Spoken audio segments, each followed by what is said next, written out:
विश्वगुरु बनने की बड़ी बड़ी बातें और जमीनी हकीकत क्या है? क्या यही है वो भारत जहां देश का भविष्य यानी हमारे बच्चे सिर्फ एक पक्की सड़क और बुनियादी सुविधाओं के लिए लाठियां और धक्के खाने को मजबूर है? शुरुआत करते हैं उत्तर प्रदेश के हमीरपुर से, जहां प्रशासनिक लापरवाही की हदें पार हो गई। कुरारा ब्लॉक के चांदूपुर ग्राम पंचायत के स्कूली बच्चों ने तिरंगा उठाया और कलेक्ट्रेट की तरफ मार्च किया। उनकी मांग सिर्फ इतनी थी कि उनके सरकारी स्कूल तक पहुंचने के लिए एक पक्की सड़क बना दी जाए, जो करीब 3000 ग्रामीणों की जरूरत है।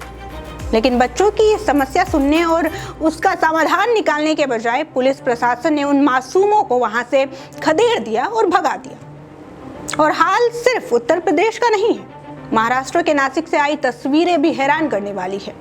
वहां मासूम बच्चे कीचड़ और पानी से भरे गड्ढों के सामने खड़े होकर गुहार लगा रहे हैं।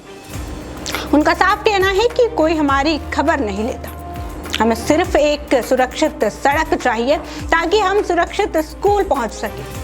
बारिश के दिनों में यह रास्ता कीचड़ का दलदल बन जाता है, जिससे बच्चों का पढ़ना और आगे बढ़ना तक मुश्किल हो जाता है। अब जरा उत्तराखंड की राजधानी देहरादून चलिए। यहाँ national institute for the empowerment of persons with visual disabilities NIEPVD के दृष्टिबाधित छात्र सड़कों पर उतरने को मजबूर हुए। इन बच्चों की मांग क्या थी? कोई बड़ी मांग नहीं, बल्कि क्लास 12th के बाद की स्कॉलरशिप वापस करना, वादे के मुताबिक लैपटॉप और किताबें देना और हॉस्टल खाने की बेहतर सुविधाएं मुहैया कराना। जिन बच्चों को सरकार से सबसे ज्यादा सहारे की जरूरत थी, आज उन्हें अपने हक के लिए सड़कों पर धक्के खाने पड़ रहे हैं।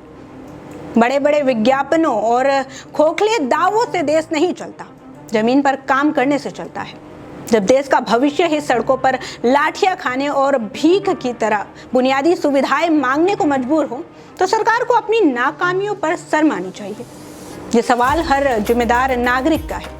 आखिर कब तक हमारे बच्चे शिक्षा और सड़क जैसी बुनियादी चीजों के लिए जंग लड़ते रहेंगे? जो देश अपने बच्चों को सुरक्षित रास्ता और किताबें तक नहीं दे सकता, वो विकास के चाहे कितने भी दावे कर ले, वे दावे खोखले ही साबित होंगे। आज अगर हमीरपुर, नासिक और देहरादून के बच्चे सड़कों पर हैं, तो कल ये नौबत आपके और हमारे शहर या गांव में भी आ सकती है। ये सिर्फ एक गांव की सड़क या कुछ छात्रों की स्कॉलरशिप का मुद्दा नहीं है, बल्कि ये हमारे देश की प्राथमिकताओं का सवाल है। अगर हम आज भी इन मासूमों की आवाज नहीं बने, तो ये प्रशासनिक लापरवाही ऐसे ही चलती रहेगी।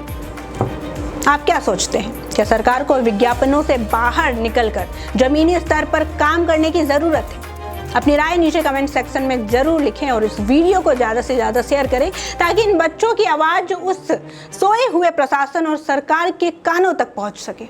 जय हिंद।